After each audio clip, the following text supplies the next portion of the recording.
Importante sobre o caso Marielle Franco. O governo Bolsonaro escondeu caso de homem detido em Cancún, acusado da morte de Marielle, desculpem, tô doido aqui. Relato do Itamaraty foi obtido pela pública via lei de acesso à informação. O governo Lula negou a identificar o suspeito. Reportagem do Bruno Fonseca e do Jamil Chad. O dia era 23 de julho de 2019, uma terça-feira. Na data, que seria apenas mais uma da família brasileira embarcando rumo às praias de Cancún, no Caribe mexicano, se tornou um incidente diplomático e policial internacional que o governo Jair Bolsonaro conseguiu manter longe dos holofotes. Aconteceu o seguinte: em vez de permitir a entrada da família no país, o sistema migratório mexicano apresentou um alerta internacional a respeito do homem que fazia parte dela. O motivo foi a acusação de participar do assassinato da vereadora Marielle Franco, morta no dia 14 de março do ano anterior, no Rio de Janeiro, junto do motorista Anderson Gomes. O alerta, na prática, gerou um efeito cascata. A acusação do envolvimento no crime levou ao cancelamento do visto do turista suspeito para os Estados Unidos. Com isso, as autoridades mexicanas impediram que sua viagem ao país continuasse. O Itamaraty foi então chamado a intervir e colocou sua estrutura para acompanhar o imbróglio. A agência pública descobriu esse incidente através de um pedido de lei de acesso à informação enviado ao Itamaraty, agora em 2023, durante o governo Lula. Contudo, um ponto consegue oculto: a identidade do homem impedido de seguir viagem em Cancún.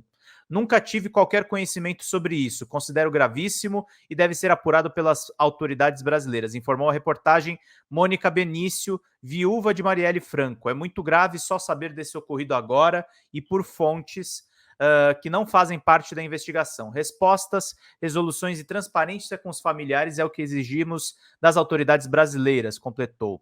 A reportagem descobriu que o sujeito viajava com a família, que pôde continuar a viagem, e também apuramos que o contato com a Embaixada Brasileira no México foi realizado pelo advogado do sujeito.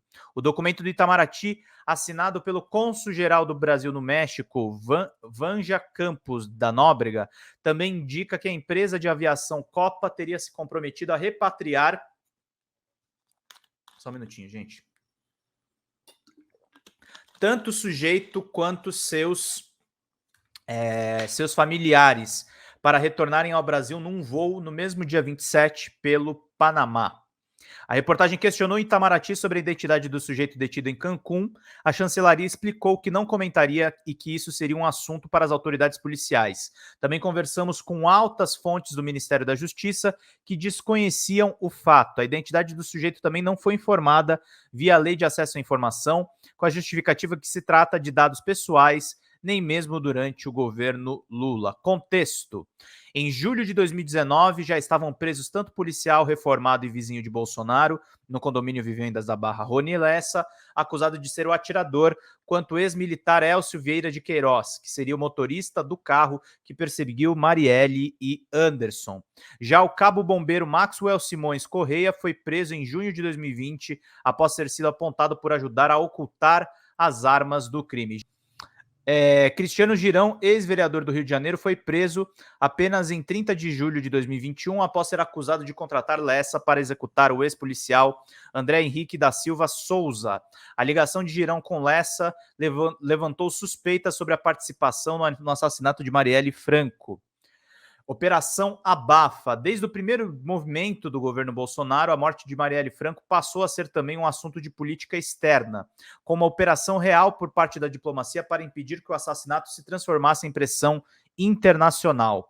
Logo no seu primeiro dia no Palácio do Planalto, o então presidente recebeu uma carta de relatores dos direitos humanos da ONU que cobravam do chefe do Estado uma resposta sobre o assassinato e um pedido de explicações sobre quais medidas tomaria.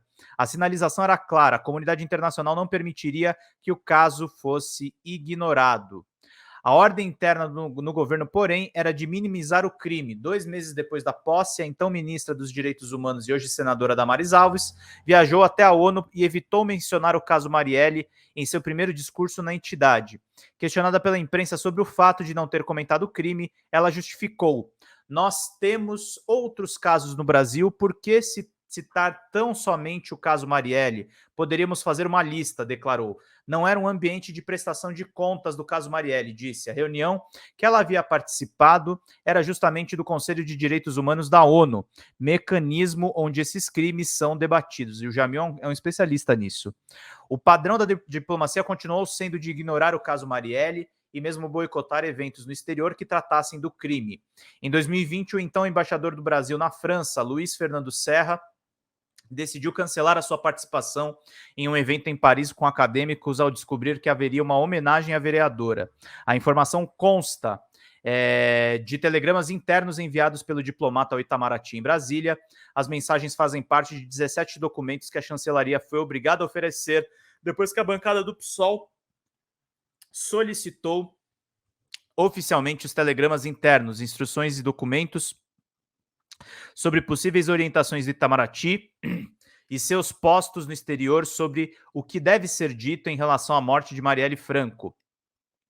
A reportagem ainda apurou que havia uma instrução informal dada pelo Itamaraty a seus embaixadores pelo mundo para que rebatessem qualquer acusação de falta de compromisso na investigação sobre a morte de Marielle, na imprensa e por governos estrangeiros, que as homenagens fossem evitadas e que fosse martelada a ideia de que ativistas de direitos humanos são protegidos no Brasil. Esse foi a política externa da Damares Alves e do Jair Bolsonaro. O que custou o quê, né, gente? A investigação do caso Marielle Franco, gente. Vamos ficar por dentro de tudo.